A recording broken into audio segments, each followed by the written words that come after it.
Hola familia, ¿cómo estás? Bienvenido a nuestra última transmisión de nuestro estudio del segundo libro de Samuel. Ya estamos en nuestra lección número 30.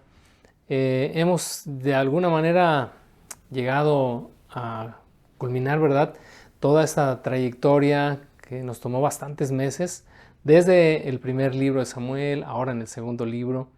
Y hoy vamos a cerrar, espero con broche de oro, la cerecita del pastel de toda esta travesía, con la lección número 30 que le hemos titulado El Apocalipsis de David. El pasaje que vamos a considerar el día de hoy es 2 de Samuel, capítulo 24, versos 16 al 25. El versículo clave será nuestro versículo número 17, que dice así: Cuando David vio al ángel, le dijo al Señor: soy yo el que pecó e hizo el mal, pero estas personas son tan inocentes como ovejas. ¿Qué han hecho? Que tu enojo caiga sobre mí y mi familia.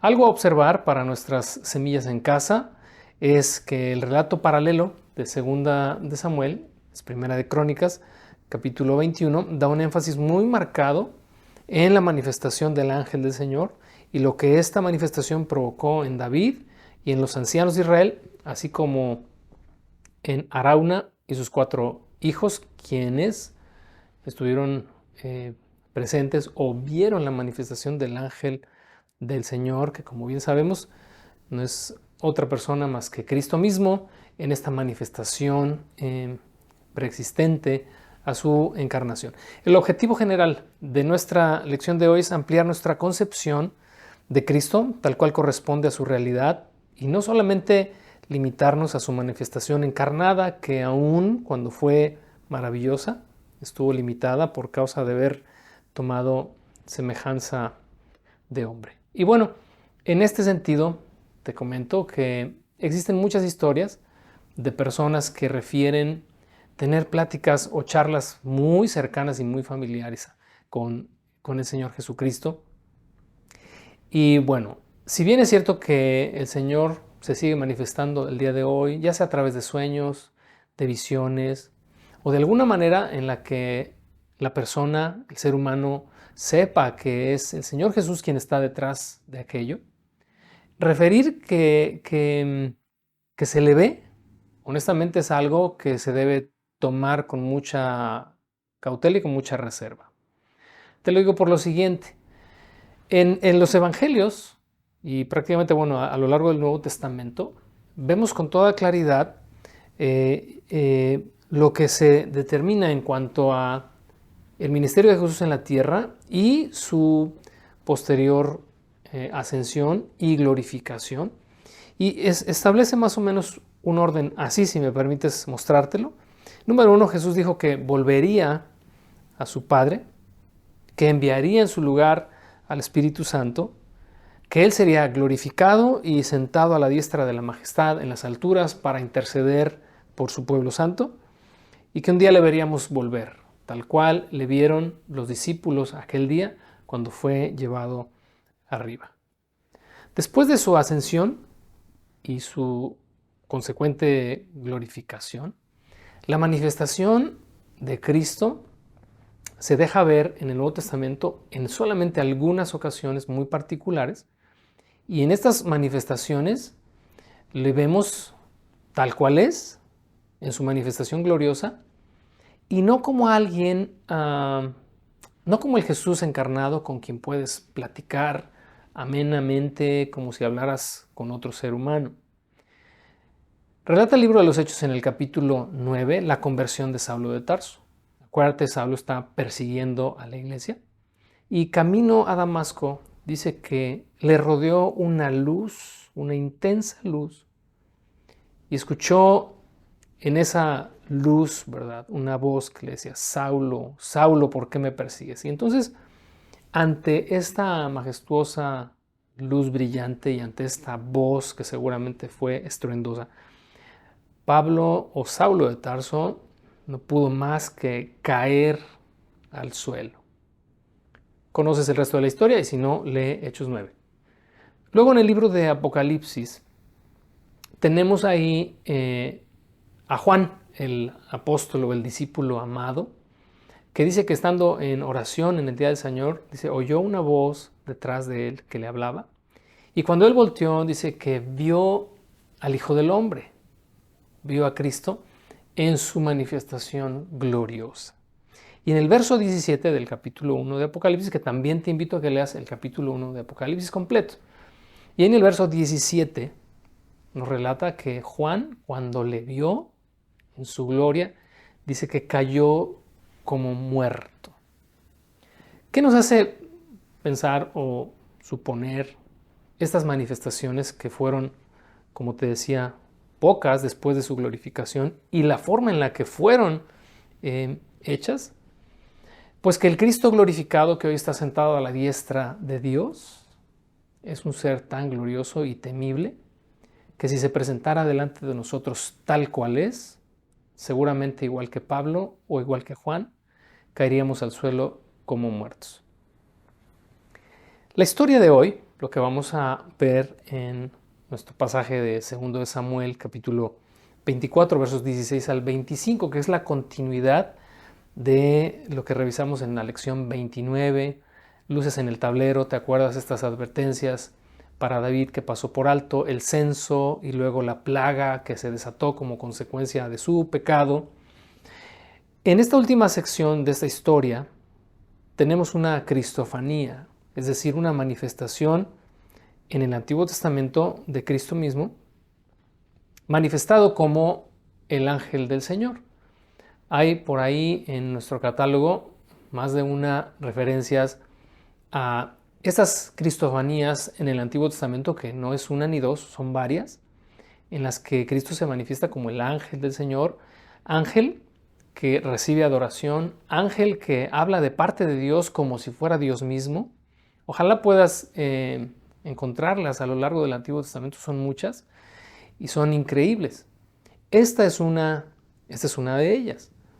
Y ante esta manifestación del ángel del Señor, al leerlo en el libro de Samuel, pero sobre todo al acompañarnos del pasaje paralelo en Primera de Crónicas, nos vamos a dar cuenta que David, o quienes pudieron ver la gloria manifiesta del ángel del Señor, fueron impactados, fueron aterrados, pero también provocó en ellos cosas que vamos a revisar a lo largo de esta lección.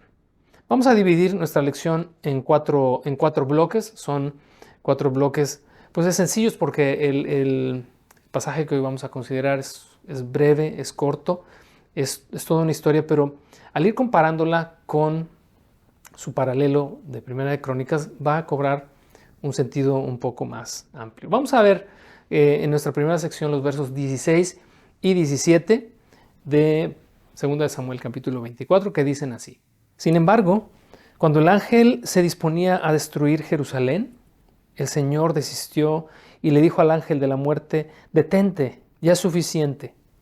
En ese momento, el ángel del Señor estaba junto al campo de trillar de Arauna el Jebuseo. Cuando David vio al ángel, le dijo al Señor: soy yo el que pecó e hizo el mal, pero estas personas son tan inocentes como ovejas. ¿Qué han hecho? Que tu enojo caiga sobre mí y sobre mi familia. Fíjate qué interesante resulta esta primera sección inmediato después de esta plaga que comienza a cobrar la vida, como vimos la lección anterior, de 70,000 personas.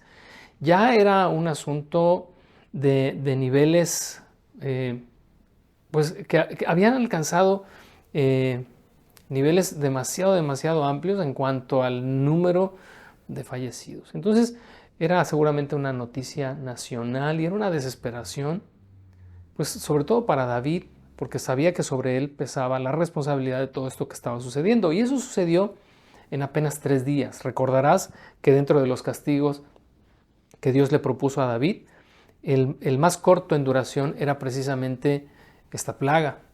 Y entonces en solo 3 días, imagínate, tiene 70,000 muertos. David está en desesperación, pero hay algo que todavía le causará más terror.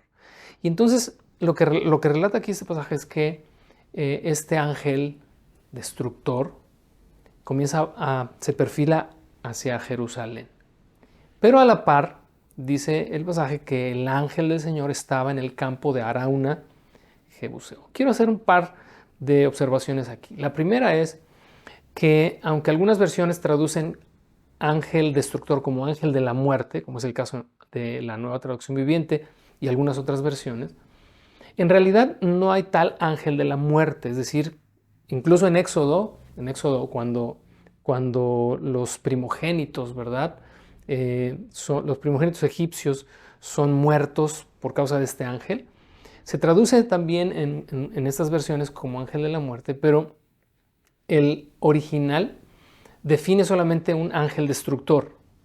Es decir, no es ninguna, es más, no es ni siquiera la muerte como tal, sino es un ángel que viene de parte de Dios para causar muerte.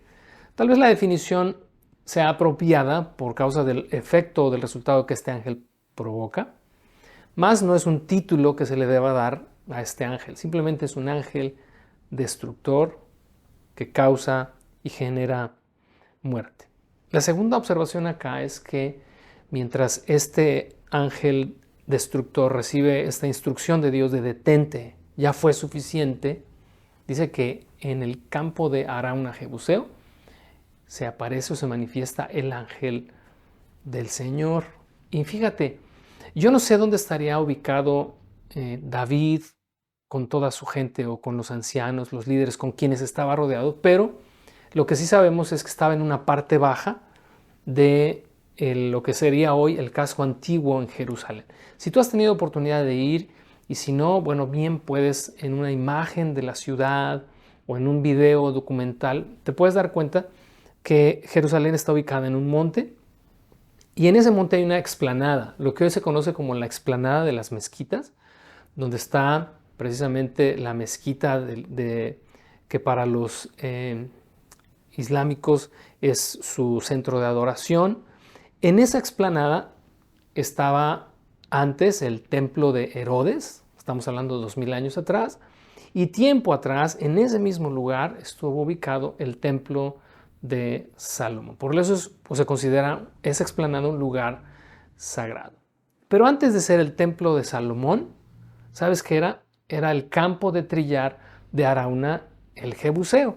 Así que si has tenido oportunidad de estar en Jerusalén o si algún día tienes la oportunidad de estar ahí, cuando llegues a esa explanada, recuerda este pasaje de 2 de Samuel y considera ahí en tu mente, wow, aquí era un campo de trigo y fue propiedad de este hombre, Arauna el Jebuseo. Y entonces el relato nos indica que ahí arriba, en el campo de Arauna, dice, David vio al ángel del Señor. Y entonces, cuando David le vio, dice el verso 17, rogó a Dios que el enojo del Señor cayera sobre él y sobre su familia y que se detuviera toda esta mortandad. Ahora, quiero que me acompañes a este cuadro que va a aparecer en pantalla. Es un cuadro comparativo de lo que se refiere en el libro de Samuel y de lo que añade el pasaje de Primera de Crónicas. Y es interesante, de una vez te voy a dar como el caminito por el cual vamos a andar. Lo que vas a ver tú en este cuadro comparativo que se relata en Primera de Crónicas y que no está en Segundo de Samuel, es propiamente las manifestaciones del ángel del Señor. En otras palabras, el libro de Crónicas pareciera, al hacer o al desarrollar su relato, los cronistas añaden estas circunstancias como relevantes. O sea, sí es cierto que el pasaje alude a la plaga, al enojo del Señor, hablando de Samuel, ¿no? Alude a la negociación o la compra de este terreno por parte de David, el altar que se edifica. Todos esos detalles aparecen acá, pero lo que Crónicas subraya, en lo que Crónicas extiende en sus comentarios, son las manifestaciones del ángel del Señor. Entonces, vamos a Primera de Crónicas, capítulo 21, y observa aquí en pantalla. ¿Qué tenemos del lado izquierdo? Bueno, tenemos del lado izquierdo lo que está relatado en 2 de Samuel 24, es que Dios envía al ángel destructor sobre Jerusalén. El ángel del Señor estaba en el campo de trillar de Arauna Jebuseo, eso lo vimos ahorita en el verso 16 y 17. Pero Primera de Crónicas, capítulo 21, en el verso 16, añade que David levantó la vista y vio que el ángel del Señor estaba entre el cielo y la tierra con su espada desenvainada. David y los líderes se pusieron tela áspera, se postraron en señal de angustia e imploraron. Vamos a leerlo, esto que acabas de ver en el recuadro. Ahora vamos a leerlo como está descrito tal cual en 1 de Crónicas capítulo 21, en el verso 16, que dice así. David levantó la vista y vio que el ángel del Señor estaba entre el cielo y la tierra con su espada desenvainada. Toma nota de esto, por favor. Extendida sobre Jerusalén. Entonces David y los líderes se pusieron tela áspera en señal de profunda angustia y cayeron rostro en tierra.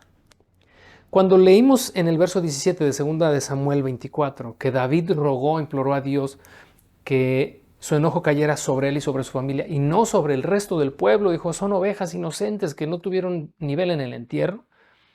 Bueno, esto sucede precisamente por lo que relata Primera de Crónicas 21:16. Porque David vio al ángel del Señor y cuando le vio, dice que le vio con la espada, con su espada desenvainada. ¿Te acuerdas esta misma imagen relatada en el libro de Josué, donde Josué ve al ángel del Señor y lo ve con la espada desenvainada? Es esta misma figura. Y tener la espada desenvainada obviamente habla de destrucción, habla de muerte, habla de castigo. Cuando David vio eso, entonces rogó al Señor y entró en pánico, pero no solamente él, porque no solamente él le vio, pero dice que le vio, eso no lo relata Samuel, lo relata Crónicas, lo vio sobre el campo de Arauna entre el cielo y la tierra. Es decir, majestuoso, pero no a pie de tierra, sino que le ve en gloria, en majestad, y eso provoca en ellos un temible terror. Eso sería nuestro punto número 1. Lo que la presencia del Cristo glorificado produce en alguien a quien Él se le revela tendría que ser temor. Su presencia es temible. ¿Y todo esto hacia dónde va? Bueno, como sabes, ¿verdad? El tema de nuestra lección o el título de nuestra lección es el Apocalipsis de David. Es que no pude dejar de hacer una relación entre la visión de Juan allá en la isla de Patmos, de la que te hablaba al principio, y lo que David está experimentando acá. Pero cómo estas visiones, estas visiones que ambos tienen del Cristo en su gloria, a veces no corresponden a la percepción o a la concepción que tú y yo tenemos de Jesús. Hemos limitado nuestro pensamiento, nuestra mente, a Cristo encarnado. Y como te decía en un principio, es maravilloso, no deja de ser sublime la encarnación, pero ese no es al Cristo al que nos dirigimos hoy. Digo, sí es, pero no es. ¿Me explico? No es porque hoy Cristo está sentado a la diestra de la majestad. Y su presencia es temible, como lo fue aquel día cuando lo vio Juan. Si Cristo hoy se nos manifestara, de verdad, tendríamos que cavar un hoyo en el suelo y escondernos. Bueno, continuamos mejor, porque estoy recordando algunos pasajes en Apocalipsis donde precisamente refieren eso, que la presencia del Cordero, cuando se manifiesta a los hombres que le han rechazado, dice que rogarán, porque es algo que no sucedió, rogarán a las montañas y a las rocas caigan sobre nosotros y escóndanos de la ira de Dios y del Cordero. Pero tiene que ver con su presencia. Bueno, el punto número 2 es su soberanía absoluta y lo vemos en los versos 18 y 19. Regresamos a 2 de Samuel, capítulo 24, versos 18 y 19, que dicen así. Ese día Gad fue a ver a David y le dijo, sube y edifica un altar al Señor en el campo de trillar de Arauna el Jebuseo. Así que David subió para hacer lo que el Señor le había ordenado. Ve haciendo como la secuencia o ve armando esta secuencia, ¿verdad?, de eventos. David junto con los líderes están aterrorizados, se postraron en tierra, ya se quitaron sus ropas comunes. David, si tenía ropas reales, ya se las había quitado. Todos estaban vestidos de cilicio, esta tela áspera que pica. No tenían absolutamente nada debajo de esta ropa, porque era precisamente con el objetivo de causar incomodidad. Usualmente era de pelo de camello o de cabra, y entonces picaba. Y entonces en este contexto, ¿verdad?, de humillación y de rendición ante la temible presencia del ángel del Señor, reciben instrucciones de parte de Gad. En el pasaje de Crónicas, ahí también vuelve a aparecerte ahorita ahí en pantalla, que como vimos en el verso 17, David había pedido que el enojo del Señor cayera sobre él y su familia, y entonces esto derivó en el capítulo 21 de Primera de Crónicas, ahora en el verso 18, que el ángel del Señor le diera instrucciones al profeta Gad para David. Entonces fíjate, cuando lees en 2 de Samuel, en el verso 17, dice que simplemente Gad le dio instrucciones a David, pero Crónicas nos hace la conexión no fue simplemente un deseo de Gad, no fue una idea de Gad. El mismo ángel del Señor, que es el Señor mismo, le dice a Gad: ve con David y dile que suba y que edifique un altar.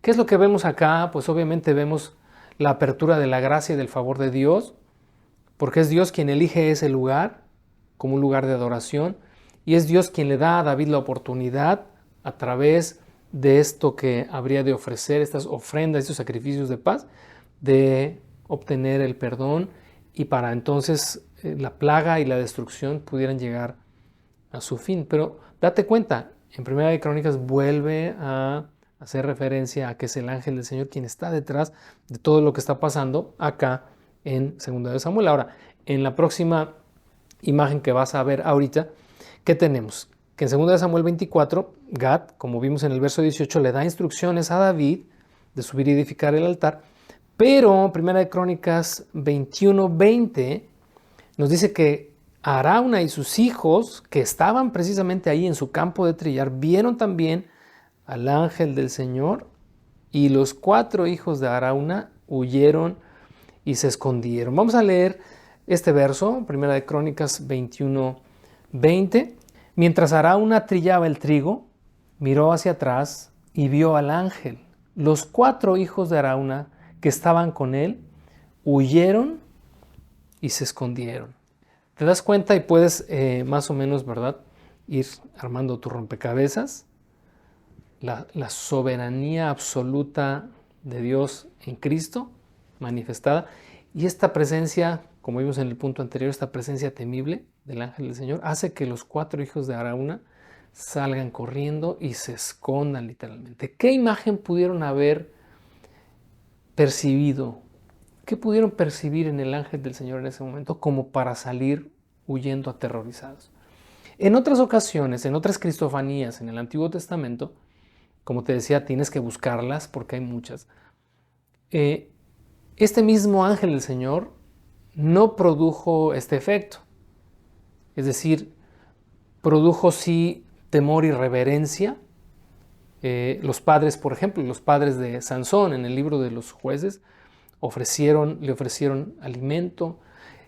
Abraham también en el libro de Génesis, cuando recibe al Señor junto con estos ángeles que van camino a Sodoma y Gomorra para destruirla, come con él, y es una relación de paz, es una relación de amistad. Pero aquí hay algo diferente.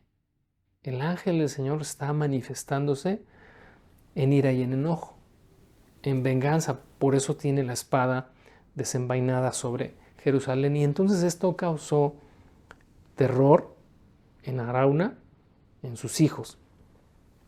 Ahora, los versos 20 al 24, regresando a 2 de Samuel, tenemos algo interesante, lo que sería nuestro tercer punto, y es la rendición irresistible. ¿Qué es lo que provocó en David? ¿Qué es lo que provocó en Arauna el haber sido testigos de la gloria y de la majestuosidad del ángel del Señor? Vamos a leer versos 20 al 24. Cuando Arauna vio al rey, y a sus hombres acercándose, salió y se inclinó ante el rey, rostro en tierra. ¿Por qué ha venido mi señor el rey?, preguntó Arauna. David le contestó: vine a comprar tu campo de trillar y a edificar ahí un altar al Señor para que él detenga la plaga. Tómelo, mi señor el rey, y úselo como usted quiera, le respondió Arauna a David. Aquí hay bueyes para la ofrenda quemada, y puede usar los tablones de trillar y los yugos de los bueyes como leña para hacer fuego sobre el altar. Le daré todo a usted, su majestad, y que el Señor su Dios acepte su sacrificio. Pero el rey le respondió a Arauna: no, insisto en comprarlo.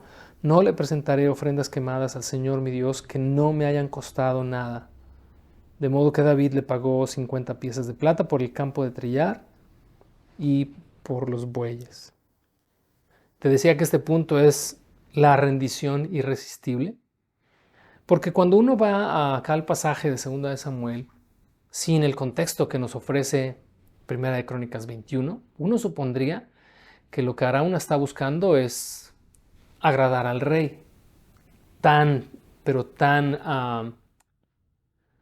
comprometido o tan animado está a complacer al rey en su petición, que le dice: aquí está el terreno, y no solo el terreno, aquí hay madera, aquí están los bueyes. En otras palabras, aquí está todo, se lo regalo. Pero, ¿qué es lo que hay detrás de eso? Bueno, lo que leímos precisamente en el pasaje de 1 de Crónicas, este terror causado por haber sido testigos de la gloria del ángel del Señor.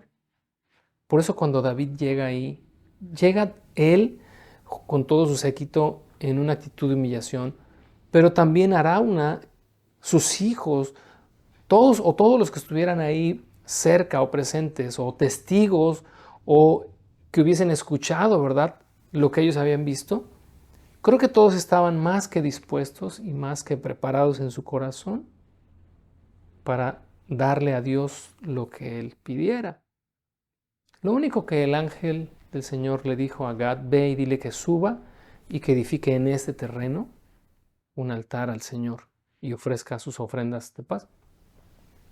Pero Arauna quiere darlo todo y David dijo: no, yo no voy a ofrecer al Señor algo que no me cueste. Esto no es un acto de orgullo en absoluto, sino que se deriva precisamente de toda esta experiencia que estamos ahora citando. Por eso, cuando el Señor se manifiesta a la vida de una persona, la rendición es algo natural. Cuando, recordando lo que te mencionaba al principio, cuando Saulo de Tarso está persiguiendo a los cristianos y el Señor Jesús se le manifiesta a través de esta luz, Pablo no tiene manera de levantarse y decir: ¿quién te atreves o quién te crees que eres para hacerme esto? No, es: ¿quién eres, Señor? Y estuvo ahí postrado en el suelo hasta que el Señor Jesús le dijo: levántate y entra a esta ciudad y vas a recobrar la vista, porque esta luz lo había cegado, ¿no? Es irresistiblemente, ¿verdad?, su presencia. No se puede resistir a ella.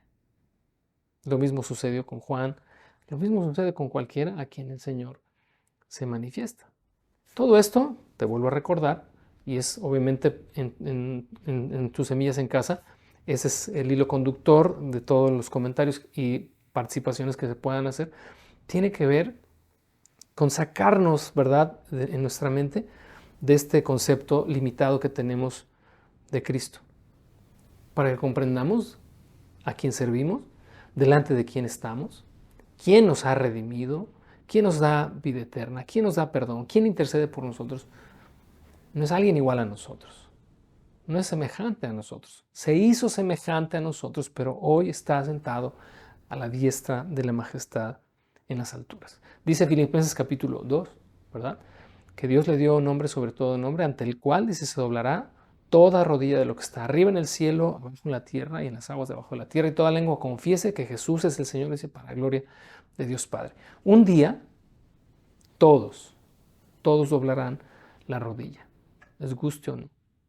Uno ha pensado, yo lo he pensado, lo pensé mucho tiempo, equivocadamente creo que, cuando pensaba, bueno, ¿cómo alguien doblará su rodilla delante del Señor cuando se niegue a hacerlo? Y yo en mi imaginación, ¿verdad? Hollywoodesca, pensaba, bueno, el Señor hará que sus rodillas se doblen, o sea, los forzará para que las dos rodillas se doblen, aunque ellos se resistan. ¿Sabes qué? No, nada que ver, nada que ver. El simple hecho de estar delante del Cristo glorificado hará que su temible presencia haga que todos voluntariamente, aun cuando no le hayan recibido, voluntariamente doblen de temor y de pavor su rodilla. Nosotros la doblaremos, pero en señal de reverencia, porque no estará delante de nosotros con una vara desenvainada, con una espada, desenvainada. Estarán delante de nosotros como nuestro Salvador y como nuestro Juez eterno que compró nuestra salvación. El último y cuarto punto de nuestra reflexión de este día, ya para cerrar, es la adoración manifiesta. Lo que esta presencia del Cristo glorificado y en este caso del ángel del Señor produjo en los presentes fue una adoración manifiesta. El verso 25 de 2 de Samuel 24 dice así: Allí David edificó un altar al Señor y sacrificó ofrendas quemadas y ofrendas de paz. Y el Señor contestó la oración que hizo por la tierra y se detuvo la plaga que azotaba a Israel. Te decía hace un momento, es Dios mismo quien toma la iniciativa de, a través del ángel del Señor, invitar a David a venir, ven, como dice, ¿verdad? El libro de Isaías, ven luego y estemos a cuentas. Si tus pecados fueran como la grana, como la nieve serán emblanquecidos. Si fueran rojos como el carmesí, vendrán a ser como blanca lana. Esa es la invitación que Dios le está haciendo a David después de considerar la terrible presencia del ángel del Señor. Ahora es invitado, es convocado a entrar en paz y en armonía con el Señor. Y entonces tenemos esta ofrenda de adoración, esta adoración, como dice este punto 4, esta adoración manifiesta. Pero, pues, como es en los puntos anteriores, también el libro de Crónicas nos ofrece un poquito más de información al respecto. Y aquí en pantalla te aparece otra vez este cuadro comparativo.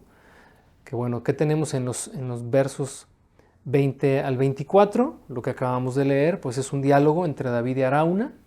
Luego de comprarle el campo, David edificó un altar y el Señor oyó su oración, lo que hizo que se detuviera la plaga. ¿Qué es lo que añade Primera de Crónicas, capítulo 21?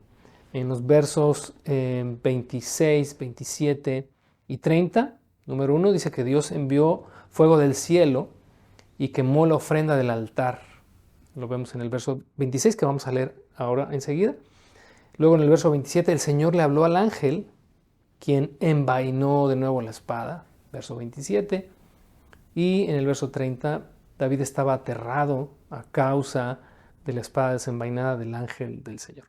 Vamos a Primera de Crónicas y hagamos la lectura completa de esta sección a partir del verso 26, que dice así: Allí David edificó un altar al Señor y sacrificó ofrendas quemadas y ofrendas de paz. Cuando David oró, el Señor le contestó. Y observa, esto no está en 2 de Samuel, dice, enviando fuego desde el cielo para quemar la ofrenda sobre el altar. Luego el Señor le habló al ángel, quien envainó la espada. Cuando David vio que el Señor había contestado su oración, ofreció sacrificios allí en el campo de trillar de Arauna. En ese tiempo el tabernáculo del Señor y el altar de las ofrendas quemadas que Moisés había hecho en el desierto estaban situados en el lugar de culto de Gabaón, pero David no pudo ir allá para consultar a Dios. Observa lo que dice aquí, porque quedó aterrado a causa de la espada desenvainada del ángel del Señor. Adoración, adoración, adoración y más adoración. ¿Cómo contestó Dios? ¡Qué impresionante! Por eso te decía que necesitamos pedir al Señor que amplíe nuestra concepción de su gloria. Creo que eso nos hará también a nosotros andar por el buen camino, porque hemos devaluado demasiado la esencia de Dios, la esencia de Cristo, la esencia incluso del Espíritu Santo. Lo reducimos muchas veces a una palomita ahí en el auto, una palomita en un collar. Creo que Dios en su ser trino es como cuando Dios le dijo a Moisés: nadie puede verme y vivir. Te mostraré solamente a la distancia mi espalda. Es lo único que vas a poder ver a la distancia. Y pondré mi mano sobre ti para que no me veas, porque si me ves, vas a caer muerto. Ese es el Dios al que servimos. Y ojalá que esta lección nos esté ayudando para ampliar este concepto. Y entonces, ¿qué tenemos acá en el libro de Crónicas? Bueno, la respuesta de David cuando Dios, ¿verdad?, contesta su oración enviando, como en el caso de Elías, enviando fuego del cielo, quemando la ofrenda. Imagínate, el pobre David ya a estas alturas, ya me lo quiero imaginar. Todo lo que ha vivido y ahora culminar con esta manifestación gloriosa de poder. Y entonces dice que el lugar de culto estaba en Gabaón. Dice, no pudo ir allá porque estaba aterrado. Abre un poquito tu imaginación y piensa cómo pudo haber estado David todo ese momento. Todos esos 3 días. Honestamente creo que fueron 3 días que emocionalmente lo debieron drenar demasiado. Antes de... Ya terminamos la lectura en 2 Samuel, pero quiero terminar con algo que añade Primera de Crónicas en el capítulo 22, en el verso 1. Y con esto terminamos. Y está aquí en pantalla. Lo que añade el verso 1 es: David declaró ese campo, el campo de trillar que compró Arauna el Jebuseo, como el lugar en el que el templo sería edificado. Dice así, 1 Crónicas 22:1. Luego David dijo: este será el sitio del templo del Señor Dios y el lugar del altar para las ofrendas quemadas de Israel. Toda esta situación derivó en ello, en que esa explanada de la que te hablé hace un momento fuera el lugar designado por Dios para la adoración. David no lo vio, pero por fe lo alcanzó a vislumbrar. Dejó dinero, dejó los planos, dejó el camino preparado para Salomón, para que se construyera este magnífico lugar de adoración. Y ahora que estemos entrando al libro de los Reyes, será una de las cosas que vamos a considerar. Espero que nos acompañes en esta próxima aventura a través del primero y segundo libro de los Reyes, donde continuaremos con la historia de la monarquía hebrea y veremos cómo cada una de estas historias relatadas en estos 2 libros van a traer mucha edificación a tu vida y a la mía. Nos vemos hasta entonces. Muchas gracias. Espero de verdad que esta travesía por el primero y segundo libros de Samuel haya edificado tu vida, te haya desafiado, te haya llevado un poquito más adelante. Que Dios te bendiga. Hasta la próxima.